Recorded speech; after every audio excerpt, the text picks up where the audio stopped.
Good evening, Stuttgart military community. My name is Colonel Jason Condrey. I'm your garrison commander, and I know tonight we've got a special event, dovetailing off the DoDEA Europe PTA town hall last night. I know there's lots of interest across the community trying to understand how this community is going to go back to school come August 24th, and so I've got some special guests here with me tonight. I want to say thanks to them for joining and being ready to answer your questions. I know a lot of you submitted some questions in advance, and there'll be questions that come in from both students and parents as a result of some of the responses. So I'm going to very quickly turn it over to Mr. Steve Sanchez, the DoDEA Europe East Superintendent, and then we have two of our local principals that will take turns answering the questions that you presented. So with that, Steve, welcome. Thank you for being here. Great.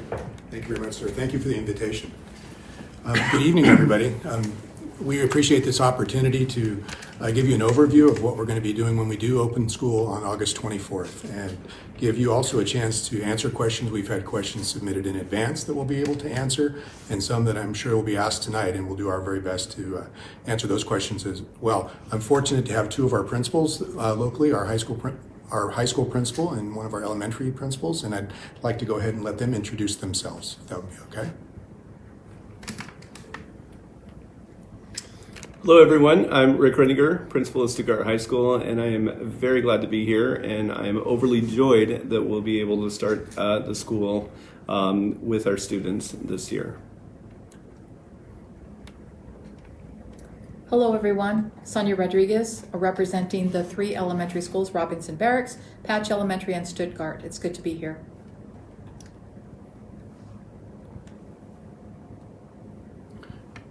So I'll be able to give you a district overview, and of course if we have any specific questions for high school, middle school, we have Mr. Renninger, and for the three elementary schools we have Ms. Rodriguez as our local experts. As I said at the beginning, we are going to have school on August 24th. We certainly are looking forward to this. I think you could say that kids and teachers alike missed themselves very much during the last 3 months that we did the virtual education, and so we are anxious to get back together. But I think it's important, and this meeting today, or excuse me, this town hall meeting is very timely because parents are going to have the opportunity to make two choices this fall. They can have the face-to-face instruction in our schools with students and teachers live, of course, but they'll also, for the very first time, have a full-time virtual option, and I'm going to talk about that in just a couple of minutes. And in all of this, we want you to know that the health and safety of our kids and our staffs are paramount. It's the lens that we look through on every decision that we make and every plan that we make. The virtual education is not going to be like the remote learning that we had in the spring. Our teachers, administrators, and our parents and our students all came together to be able to successfully finish the school year the best that we could. And we pretty much put our daily schedules into another daily schedule and went on with all courses.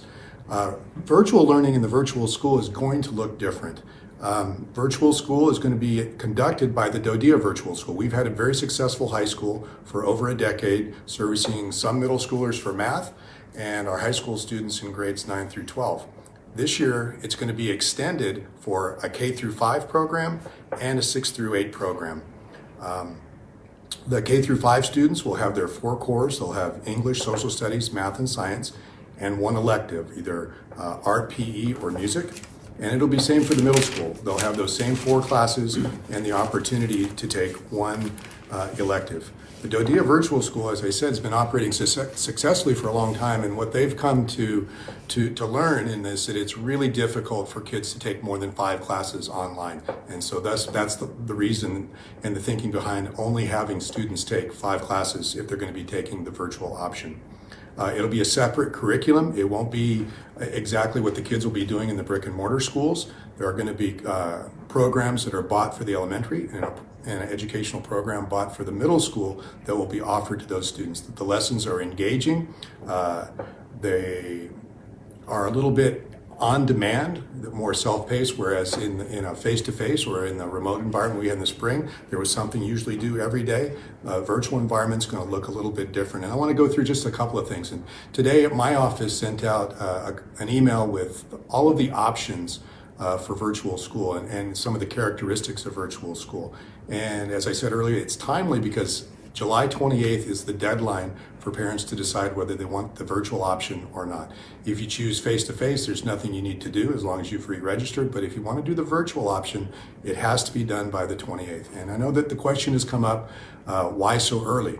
And it's a good question, but the reason it's so important to do this early is once we've identified how many kids, how many students have taken the virtual option, we've got to turn around and quickly identify a group of teachers and get them some training just in time to be virtual teachers to be able to start on the 24th. We certainly can't wait any longer than that, and so we do have an upcoming deadline of July 28th for parents to make their decision.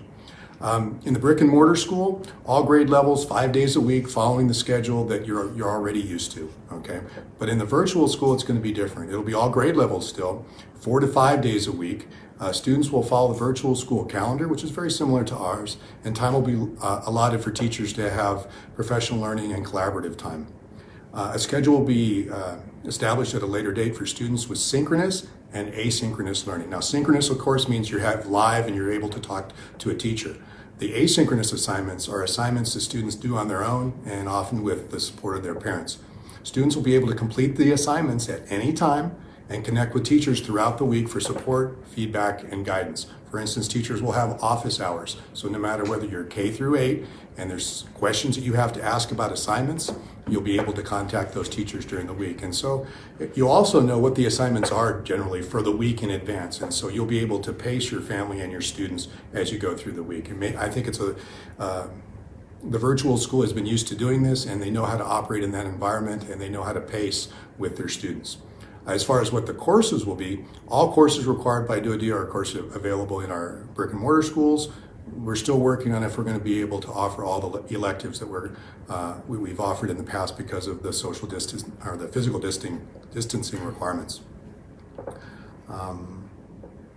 Synchronous sessions in grades K through 5 will be scheduled and likely be alternated Monday, Wednesday for language arts and social studies, Tuesdays and Thursdays for math and science, and most likely Friday will be the day that they'll have specials.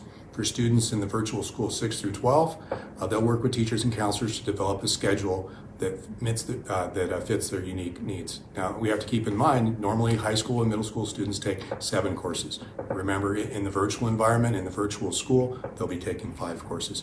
And there are plans to provide ESOL, gifted education services, and special education services still in the virtual environment. What is the school day going to look like? We're going to have to wear masks. That's just a fact of life. We know that wearing masks keeps everyone else healthier. And we're going to do our very best to create spaces in our schools where kids can sit at least 6 feet apart.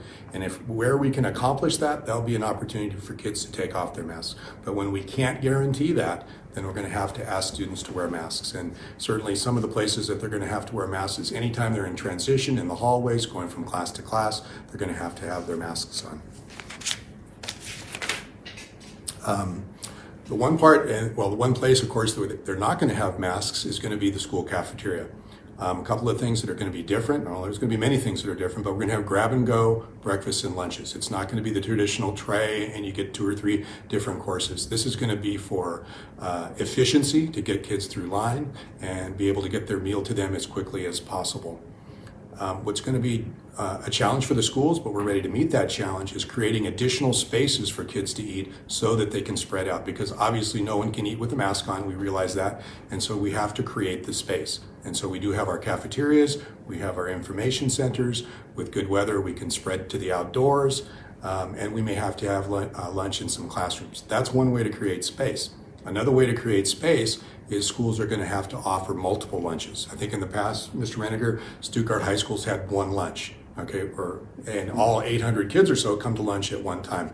I believe next year, Stuttgart High School has designed 3 lunches, so now you divide that 800 by 3, you have many fewer kids coming at once, and it's going to be much easier to spread them apart for lunch. We'll continue to offer transportation. We'll still have our school bus services, but that's also going to be a case because of physical distancing challenges where all kids are going to have to wear face masks at the bus stops and on the buses. If we were to have buses that have, not necessarily more capacity, but fewer students, like a 50-passenger bus and 30 kids on there, we could work on social distancing where they don't wear masks.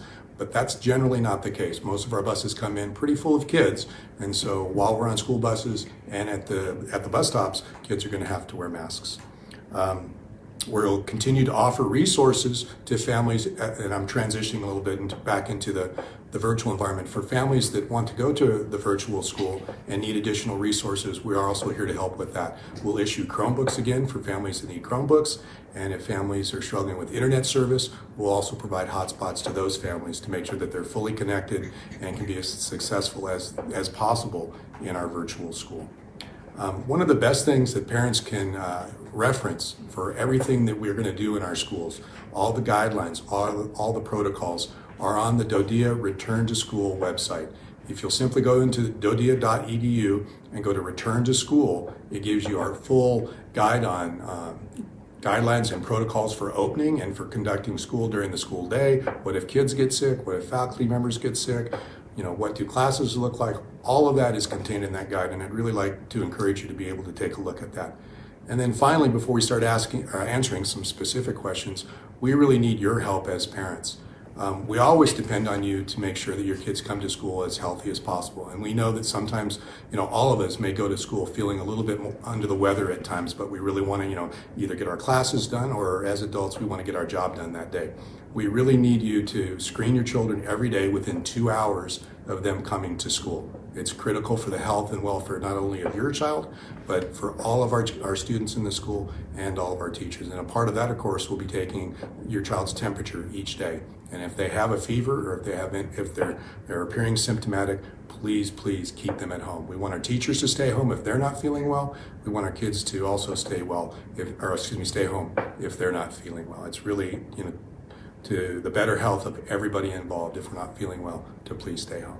So that's kind of an overview, and I know we've got lots of specific questions to answer, and that's certainly our focus tonight. So thank you. Okay, there were some questions on bus transportation. I think Mr. Sanchez answered that pretty well. We know that we'll have some social distancing challenges on the buses, and so we will expect the students to wear masks if they can't be 6 feet away. Jacqueline asks, when students depart from buses, how are they going to social distance? And when they load onto buses, the same, how will they, when they load off of buses in the same way, how will they distance in the hallways? And so again, we're going to have to look at students wearing masks when they can't be 6 feet apart. There are some questions on sports. So Robin asks, I understand that those students who opt for virtual school will not be allowed to participate in after-school activities, and Robin, that changed. We now know that students who are in the virtual school, choose the virtual school, they will be allowed to participate in sports and in clubs. Also, Janie asks, looking forward to hearing about this plan for sports, and I know that that's something that our entire community is really looking to get answers from. We did hear that football will not be available in the fall for the high school. We expect to get a plan from DoDEA for sports sometime mid next week. Hi, everyone. I want to, first of all, applaud and thank our community members, because in Stuttgart, all 5 schools enjoy a wonderful partnership with our parents. So in collaboration with our parents and the entire community, we know that this is going to go very well. We expect that it will. So there was a question about what happens if a student forgets their mask with the bus. And that's going to happen from time to time, especially with our little ones. They might lose it along the way. And our bus drivers will have paper masks available for students that might forget theirs or lose it. And what the elementary school team is doing for each of the schools is, when teachers notice that a student comes to the classroom with a paper mask, they'll notify the nurse. The district has purchased a lot. Cloth for Yes, two for every child and every cloth teacher? masks for every child and teacher. Rather than distribute them and say, here's your 2 masks and they're going to get lost in a week, we're going to keep all of those supplies in the nurse's office because we know that the majority of students are going to want to wear their favorite mask. There's so many beautiful designs and whatnot out there, and you all are. We've seen the kids in the commissary and the exchange and throughout the community wearing the masks, so we know that they might have their favorite. Should a student come to the classroom with a paper mask, the nurse will be notified. We'll send a cloth mask to the classroom, write the student's name in permanent marker, and they will be allowed to use that cloth mask. I am encouraging our teachers and the community, and I know that we'll find support with our PTAs to purchase those mesh laundry bags. And so that way, if a student does borrow a mask, they can toss it in there and wash it, and it's theirs the next time they need it. And then they'll return home with a paper mask. And that way, we're not losing the cloth masks that we've purchased for the kids. With regard to some of the classrooms and what they might look like at the elementary level, all 3 schools are in the process of taking hard looks at every classroom. Any piece of furniture that is not essential for students is going to be removed. Carpets are going to be removed because they're difficult to sanitize on a daily basis. Soft furniture that usually makes that classroom environment extremely welcoming, it will be removed. So this will allow a lot of space for our students to social distance, and of course the goal to allow them as much space in the room so that perhaps they don't have to wear the mask. With that, there were some questions in the notes about when children don't have to wear the mask. At the elementary level, when children are in PE, we have identified an area and we're working with the transportation office to clear out the bus lanes so that, for those of you who attend Stuttgart Elementary School, you know that the playground is not as large as the other 2 elementary schools. So we are looking to identify spaces in the bus lanes to paint some areas for exercise and whatnot. So the children will be able to social distance in the bus lanes for PE and possibly recess. We're working with our transportation office here in the Stuttgart community so that they inform that those bus drivers that they are no longer allowed to park in the lanes all day. So that's one thing that we're going to do for our students. To the greatest extent practical, of course, our students are going to attend recess, and that will give them another opportunity to take that mask off and get some fresh air. As weather permits, we are going to keep the windows open for good ventilation purposes.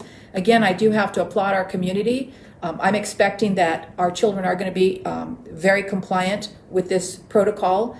I do, and you all have to understand that every school year, our teachers go through about a week or 2 of these are the rules, these are the protocols, these are things that we need to do on a regular basis for safety. And now we're looking at safety and health. So our teachers are going to address those rules and protocols with our students, help them remember the reasons why, and encourage best practices, of course. So again, applauding our community because I know that we're going to have your support at home to help us reinforce those good practices. Anything to add? Sure, that was fantastic. I will say that I think our kids at Stuttgart High School are amazing. I've always been able to trust them to do the right thing, and I know that this year more than ever we're going to have to come together as a community, as a school. We're going to have to work together to make sure that we do the most important thing for our school, which is to make sure that the students are healthy and that they're safe. You had mentioned several things about classrooms, and I can say that we expect all of our classes to, all of the elective classes that we offered on the course the course selection document to be offered again this year. And so we don't expect things to be changed. There were some questions about band and chorus. We do have some ideas for those classes to continue. We also will provide space outside. We have a huge field and we have several other areas outside that we should be able to run those classes. In inclement weather and very cold weather, we're going to have other options. We also expect a lot of differences in the hallways at Stuttgart High School. We will be traveling in only one direction, and most of our doors will be open to limit contact between where kids are opening doors. They won't be doing that. and we'll have 3 lunches, which means that we'll have about 250 to 270 students in each lunch, and we'll have to open up not just the cafeteria, but we'll open up the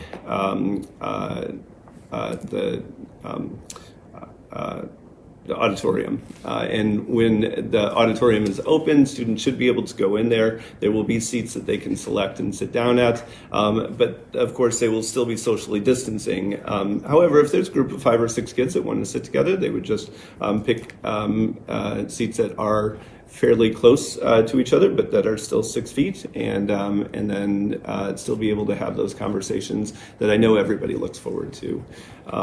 So with that, I can say that Stuttgart High School will look very similar, but of course will be very different, because we will be making sure that we do everything we can to make the kids safe.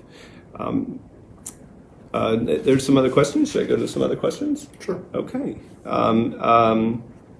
So, will the kids get a break from masks when they're seated and be able to socially distance? And so, I can say at the high school, the majority of our classes are greater than 20 students. Most of them are greater than 23 or 24. So, when that happens, we will likely not be able to provide the social distance, and so the kids will have to wear masks. But in the smaller classes, of course, if they can socially distance, then they can take their masks off. And Robin asked, what are the criteria for the school to shut down, for the building to shut down? And we know that that's when the garrison goes to Charlie. When we're in Alpha and Bravo, we will be in school, and then we would go to remote learning if the garrison goes to Charlie. Okay. So I can answer a couple of questions that parents had with regard to specific school supplies and such. When the schools put out their supply list, we did ask. Unfortunately, Robert Fulgrim's book on Everything You Learn in Kindergarten is out the window, and so now we are not going to share. And I've encouraged parents in the community to, again, buy the individual things, have them pre-labeled, put them in the boxes and such. We also are encouraging our parents to get those mesh bags, because our early childhood children use manipulatives on a very regular basis. So one of the tasks our classroom teachers are going to have to do is take all of the manipulatives that are in the room and divide them among the number of kids in the classroom. And rather than store them in a plastic bag, which is an option, if we have those mesh laundry bags, we can store them in there, and then that child has their mesh bag of manipulatives, and then at the end of the week they can take them home. Parents can stick them in the dishwasher, wash them, put them aside to dry, send them back to school on Monday. So we're looking at all kinds of options for that. So, yeah. Okay.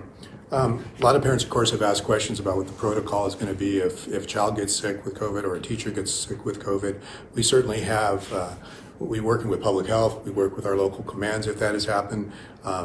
I do want to go back to what I mentioned earlier. We do have a guide on the guidelines and the procedures, and so on those questions about what will happen in those cases, I'd please ask you to refer to that guide. To that guide. I'd like to talk a little bit about the classrooms. And so first question I see is, what is the plan for classrooms that do not allow for appropriate distancing? And we've kind of answered that already. Where there isn't enough room for distance, students are going to have to wear face masks. Ms. Rodriguez talked about uncluttering the classrooms. The more we can take out of classrooms, it's not absolutely necessary. We've created more space. And it is possible where groups of students, even within one class, perhaps would have to wear masks in one area, and if we can provide distance for others, we could actually perhaps rotate the kids within that class. Another question I saw would be, would there be breaks in the elementary school during the day for kids to take off their masks? Absolutely. I think teachers can absolutely figure out a schedule where they can take the kids outside if the weather's good and give children a break during the school day. And they can be regular breaks, just like we're going to have regular breaks for hand washing and hand sanitization during the day. We're also going to have regular breaks for our little ones to take off their masks. The movements between classes, how will that be managed, especially at the high school? Mr. Renninger, did you already mention that a little bit about the flow? Yep. All of them will be going in one direction. That will help kids, going face to face, of course. Another question is, why are high school seniors expected to take additional time, summer school, to finish their year? Why are only 5 classes to be offered each semester? I answered part of that, but please keep in mind that most kids take 7 classes per year, so they'll have 21 credits by the time they start their senior year, and you need 26 credits to graduate. And so you really only need to take 5 classes to be able to graduate as a senior. Many here in Stuttgart I know have way more than that in terms of the number of credits. But if there are seniors for whatever reason, well, not for whatever reason, but in order to graduate need a 6th or a 7th virtual class, we'll consider those on a case-by-case basis and allow those students to do that. Sarah asked, are you still planning to have 20 plus students in a class, or are you rotating smaller groups of 10 to 12 students? Well, classes vary widely. I think in the elementary school it's usually between 18 and 25, and where we can't have the social distancing, they'll have to wear masks. In the high school, middle school, they'll be wearing masks again in the same respect if they don't have enough room for distancing. Mr. Renninger talked about, some classes that may be able to be held outside, and if that's the case, we certainly have unlimited distance then, and we'll go ahead and we'll try to do that. Transitioning to virtual class, Dana asks, who is teaching the virtual class? Is this being outsourced to an online program? Are teachers going to be both in-person and virtual schedules? Will they be using planning periods? Okay, great question. The teachers that are going to be teaching the virtual classes are DoDEA teachers. Just as some students are going to be opting for virtual education, we're also going to be repurposing teachers. When we lose students from a school, we'll have additional teachers there. We have teachers now that are also applying to be virtual school teachers. So we're going to augment our own virtual high school workforce, and so they'll be teaching. And as I mentioned earlier, it's going to be a different curriculum for the virtual school. If we drop back into remote learning, then it'll be like the spring. Our teachers will teach our face-to-face kids. And Mr. Renninger mentioned, if any of the garrisons or installations go to Charlie, we would go into the remote learning, which is different than the virtual learning. Anytime there's a foreseen circumstance where any school would be closed for more than 5 days, then we would revert to remote learning, and for that very first time, within 3 days, we'll have it up and running, just like we did in the spring.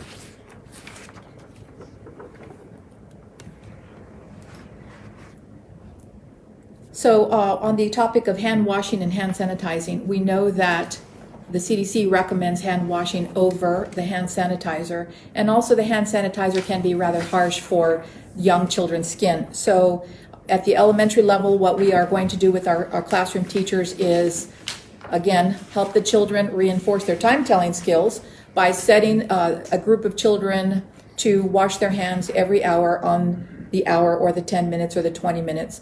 A lot of the classrooms have sinks, and for those classrooms that don't have sinks, then there are facilities nearby where they can wash their hands. So once students get in the habit of washing their hands, they're going to say, oh, it's 10 after, Miss Smith, it's time for our group to go wash our hands. They will go wash their hands and come back. So that throughout the day there's constant hand washing and limiting again that harsh usage of the hand sanitizers, because we know that tender young skin does get affected by that. Mr. Sanchez spoke a little bit about enrollment, and it happens every year that as we approach the start of the school year, we have a big, huge surge in enrollment. So that's one of the reasons it's a little bit challenging at this time to state for fact how many children are going to be assigned to a classroom. We know that as people PCS in and they enroll in various schools, or determine where they're going to live to see which community they're going to, which school they will join, that's going to be a factor as well. And then we had some questions about children that perhaps cannot wear a mask for whatever reason. So on a case-by-case basis, we will work with the healthcare providers and families, of course the school nurse, and see if there are additional accommodations or alternate accommodations that we can make that for some reason a child might need if they cannot wear a mask.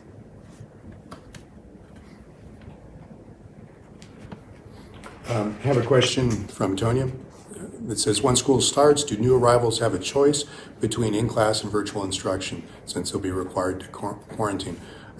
We do have July 28th as the deadline for parents to indicate whether they want virtual school or not. However, parents that are new to the community can indicate that upon arrival. But for the most of our families are already here, and that's the reason we have that deadline, so we can start to figure out how many teachers that we're going to need.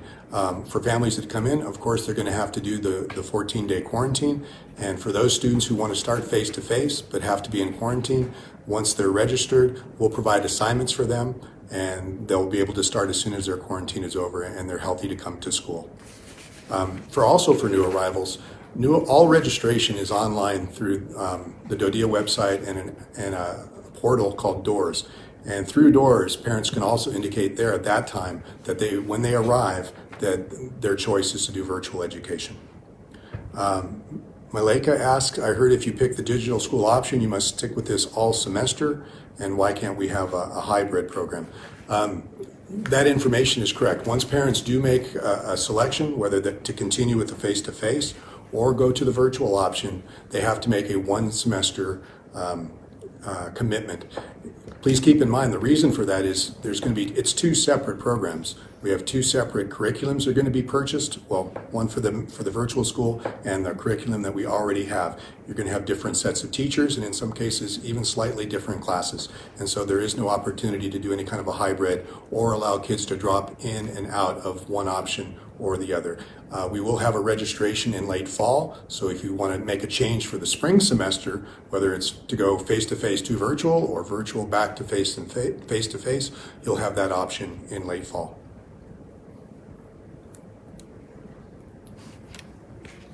Okay, so I've heard a lot of questions, and we're reading a lot of questions off of these notes, but a lot of them also refer to some things that, some questions that I've had over the past couple of days, a lot of questions that I've had over the past couple of days from parents. And one of them, Mr. Sanchez already answered, but I think hopefully I can talk a little bit about it also.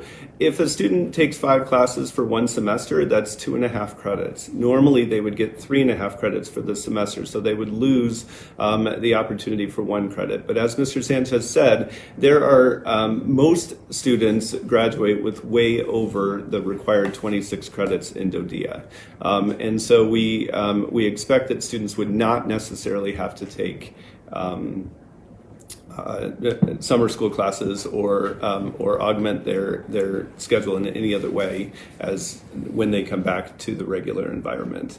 I also got a lot of questions about orientation before school starts, and I know at the high school that we are, and actually everywhere, we're limiting large gatherings. So any orientation that we would need to do would need to happen in very small groups, and the high school is talking about inviting students to come in small groups, new students to Stuttgart High School to come in and to be able to walk the halls and to get some orientation. So I'll provide some guidance on that or some schedules for that in the upcoming weeks. And also we were getting, I was also getting a lot of questions about what the specific requirements will be for kids as they come into schools. So we're working on putting together some videos on proper hygiene and what students would need to do as far as masks and what the classrooms might look like. And so those will be coming from Stuttgart High School, and I think the elementary schools are looking at, and the middle school are looking at doing some similar things. So so all of that is coming. I know that we'd like to, we're hoping to get that done as quickly as possible, but just know that there will be an opportunity for students who are new to Stuttgart to come and get an orientation from the high school, and that also we will be producing some videos. We've got a couple of questions from for kindergarten. Ryan asks, will there be a staggered start for kindergarten this year? At Patch Elementary School and Stuttgart Elementary School, the teachers are planning for a staggered start. For those new to our community, the staggered start allows for 50% of the kids to show up on day 1, and then the 50%, the other half come on day 2, and then they all show up for day 3. And this helps our little ones get used to routines in school a little bit with smaller class size. Robinson Barracks is not at this point planning for a staggered start. Should that change, we will be sure to let you know. Courtney is asking about kindergarten requirements within the DoDEA school system. Kindergarten is not compulsory with DoDEA, within DoDEA, so children that have not attended kindergarten but have met the age requirement for first grade are surely welcome to enroll in first grade. With that, we do encourage kindergarten because we do know that is kind of important for them. We've got a couple of questions from the chat box or the feed. Michael asks, what is the plan for PE at schools? At the elementary level, we are having PE to the greatest extent practical outside. When I say the greatest extent practical, weather permitting. So if it is not pouring rain, we're going to have PE outside. If it is snowing, we're having PE outside. If it's pouring rain, we're not going to. We will be in the gym and we'll have some light exercises, that kind of thing. However, if it is snowing, dress your children for the weather. The children enjoy the snow. They really do. So we don't want to keep them for that. Invest in some good warm products. You are in Germany. If the weather's great, we're also going to have PE outside as well. So there's that.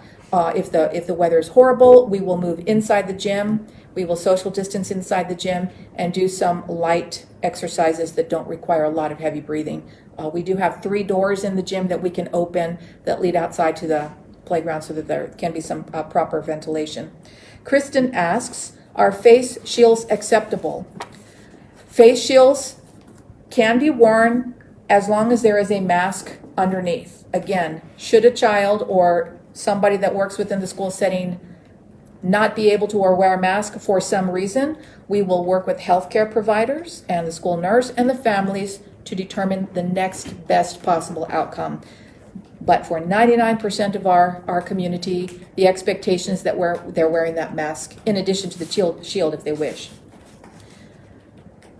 Trey asks, could you speak on the school bus cleaning and seating process? Would you like to take that one? Sure.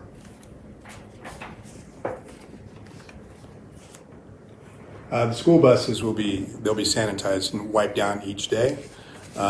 We talked a little bit about the seating already, and that most of our buses are pretty full, and so kids are going to have to wear masks on the buses. If there was a case where the buses weren't full and at half capacity or something like that, then we could spread the kids apart. And if they're 6 feet or greater, then they could take the masks off. But we really need parents and students to plan on wearing masks once they're on buses. Christine D asks, what is the plan if a student or family tests positive? Well, the whole family certainly would go into quarantine at that point. The details, as I mentioned earlier, though, that are in our guide, and certainly I'd like you to reference the exact details in that guide. And then finally, what is the plan for providing all services for children with an IEP, an individualized education plan, if virtual school is chosen? That's a great question, and we will still have services for those children that are on an IEP. It's going to be in close coordination with the CSC team, the local special education team, and the case manager will also be in contact with whoever the teachers are of that child. Similar to what we already do. You have a case manager in a school who works closely with the general education class. That'll be the same case where that case manager will be working with the child's teacher, but it'll be that virtual teacher. So there'll still be that coordination. We'll still provide all the services that we normally do for our special education children. And there's just going to be close contact, or not contact, that's the wrong word, close coordination with the school brick and mortar and the virtual teachers.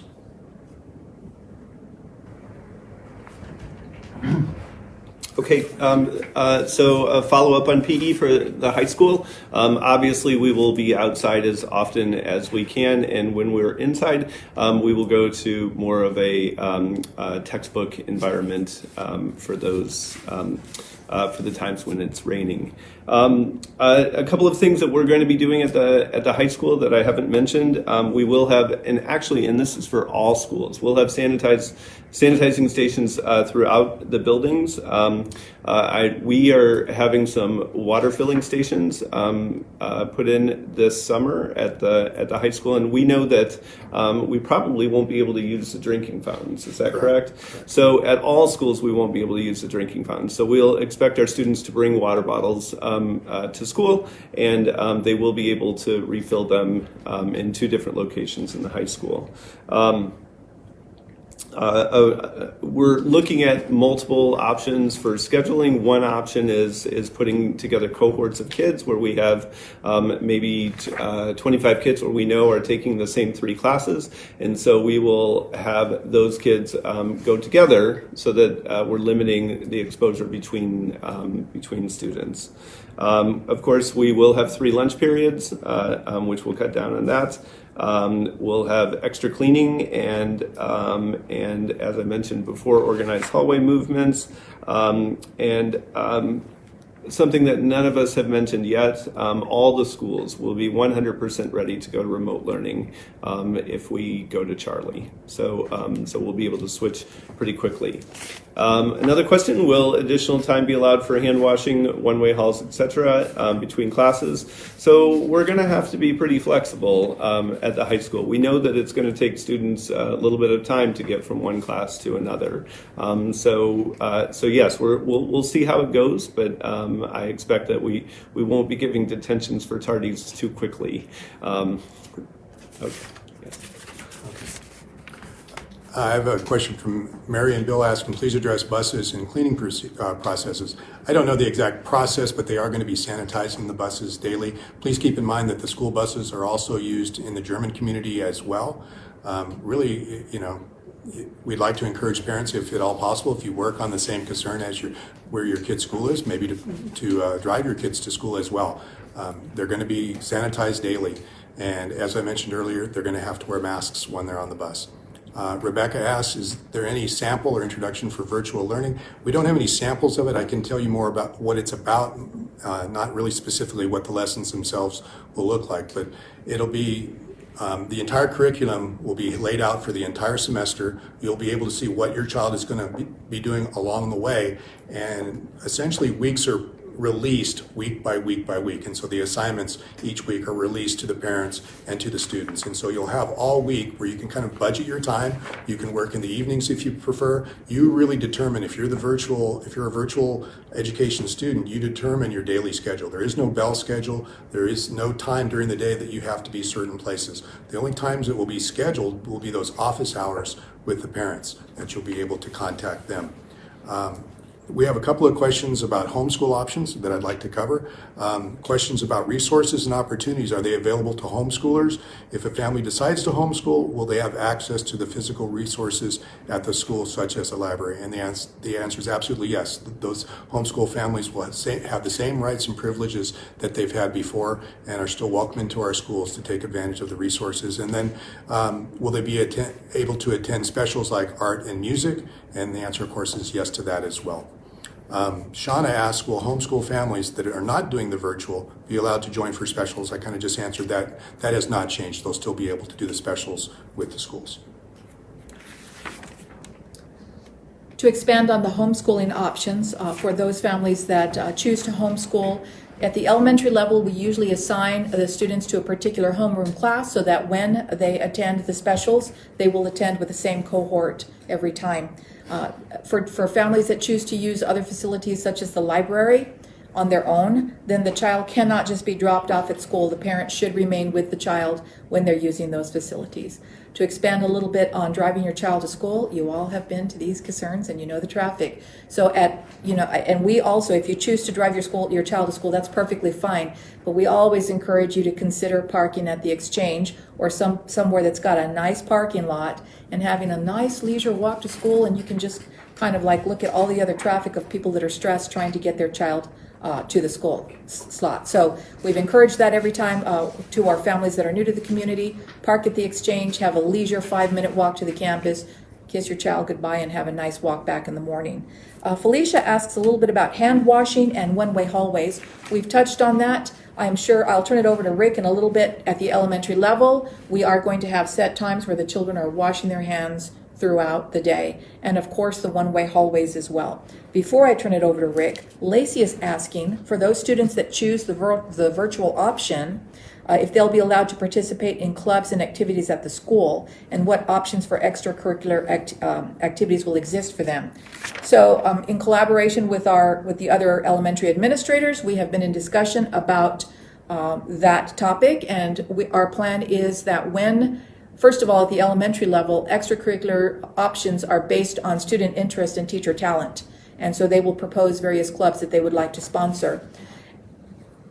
We're going to require a plan B for virtual learning, or for those virtual activities. As an example, there's a yoga club.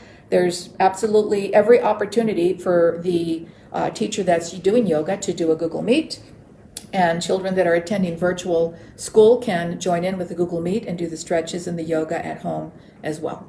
So we will build those opportunities into the day for the kids in virtual school.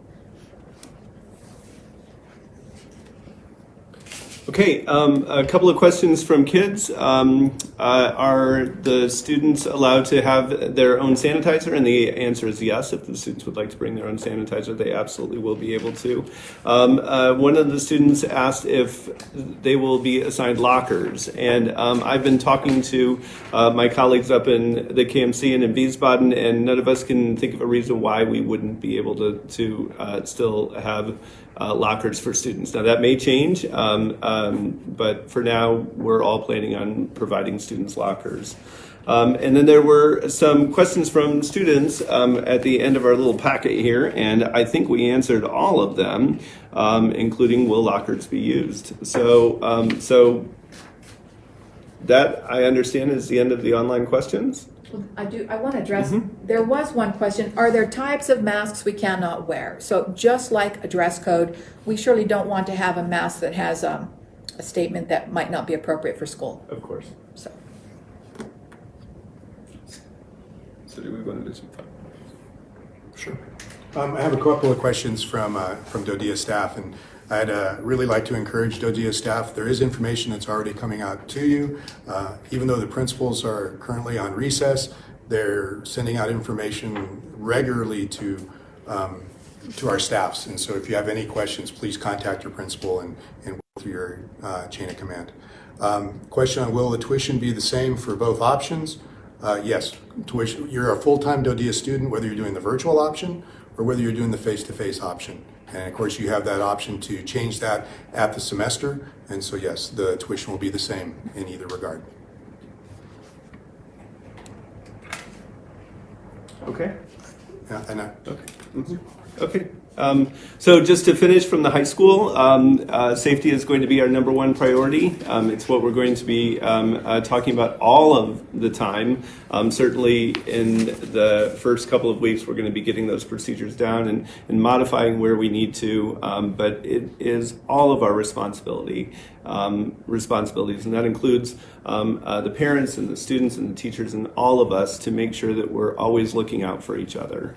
So we know that we have some things that we're going to ask our parents to do. We want to make sure that the parents are looking at their child and making sure that they have proper hygiene and making sure that they don't come to school sick. So at Stuttgart High School in the past, we know that if a student had a little bit of a fever, often they would take some Tylenol because they wanted to make sure that they were there for the test, and we just can't do that anymore. We have to take responsibility for ourselves and know that we're putting others in jeopardy when we're coming to school and we're not well. So things to remember: 6 feet or a mask at all times. Make sure that we're keeping our hands cleaned or sanitized. Follow the directional signs. Socially distance at lunch, and like I mentioned, definitely want to make sure that you don't come to school sick. Mr. Sanchez? Or I'm sorry, Ms. Rodriguez. So to wrap it up for the elementary part, I can tell you that our teachers really miss the kids. At every one of the schools, we're always, it's a little bit of, it's sad. It's very sad when we cannot be with the kids. We do miss them. The health and safety is paramount for every decision that we make when we're making our plans for our students, our faculty, and our staff. Yes, we have plans. They're on paper. When school starts, just like every school year, we're going to tweak those plans. Normally it takes a couple of days to tweak the plans until the schedules and plans until we have the best possible outcome. I expect this year it's going to take maybe a week or 2 or 3. However, we're going to continue to tweak until we have the best possible outcome and all of the measures in place for our kids. And we're working in collaboration with our teachers when they come back to help us with those tasks and goals. And I'll turn it over to Mr. Sanchez. Thank you. Ms. Rodriguez is absolutely right. We're going to have to make adjustments as we go along. Schools know that they have some flexibility to do what works for their schools and their buildings, because there are very few schools that are built alike, and so we're going to make those adjustments on an ongoing basis. I'd like to thank Colonel Condrey and Stuttgart Garrison for this opportunity to speak to everybody tonight and to answer questions. We appreciate so much, sir, your leadership in the community and the partnership you have with our DoDEA schools. It means everything to us. As we go through this, please don't think of this as this is the DoDEA plan. This is really all of our plan. This is certainly a plan that has been worked on for months with the senior leadership in the Army and in the Air Force and in the Navy. We haven't done anything in isolation. We've done this in an absolute partnership with our military leaders. And so this is all of our plan together. And we are depending on you to be partners with us, as you always have been. We're all in this together. We know these are challenging times. We're very proud of the way we ended last school year, and we're very proud to be able to have students come back, whether it's face-to-face this fall or whether you decide to do the virtual this fall. We're really happy that we're going to be able to offer class and the very best education for all of our students everywhere, all of the time. So thank you so much.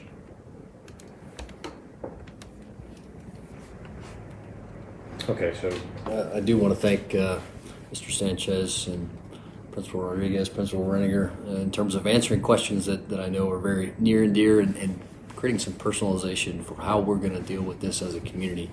I think if anything, we have learned that we're incredibly adaptive, and as conditions change, we're quick to change and ensure that we are maintaining the level of safety and precaution necessary to have a successful school year, to be able to return to work, to be able to go into the commissary, the PX, and the mailroom and do the things that we have always done and set the terms for how we're going to continue to live with this virus until we find a way to eliminate it. And so this isn't just about how the school is going to operate. It's about how this entire community is going to operate. And so there are responsibilities that everyone has. It's not just about our kids keeping their mask on, keeping 6 feet of social distancing, keeping their hands clean. It's going to take the entire community to do that. Because if we don't do it in where we work or in the places that we go and get services or in the places where we go and shop or eat, then that's going to make its way into our schools and interrupt in a way that we are no longer wanting to happen. And so the plans that have been laid out here are fantastic plans, but they are plans. And so as conditions change, as the requirements change, as the virus changes, as the community evolves and we learn more, then they will change. And so that's going to require a level of flexibility. It's going to require continued communication, and I've been incredibly impressed with the communication thus far from our administrators here and across Europe. And so as questions continue to pop up, and I know they will, and things that we didn't get to tonight, please send them to us. I know you'll continue to communicate with the administrators out there. If you don't get an answer, let us know. We will find a way to get that answer out here. This live stream will be captured. And so people can go back and look at it. We'll do our best to try and identify where things happened when during the live stream, so it's a little bit easier to search back through the last almost an hour worth of time. But I appreciate the effort that went in tonight and the effort that will continue up until school starts, whether it's virtual or in person. And so thanks. I appreciate your participation tonight. Fantastic questions that came both before and during the live stream, and every day is COVID day until it's not. It's going to be true in school. It's going to be true everywhere we go. So stay healthy, stay vigilant. Have a great night. Thank you.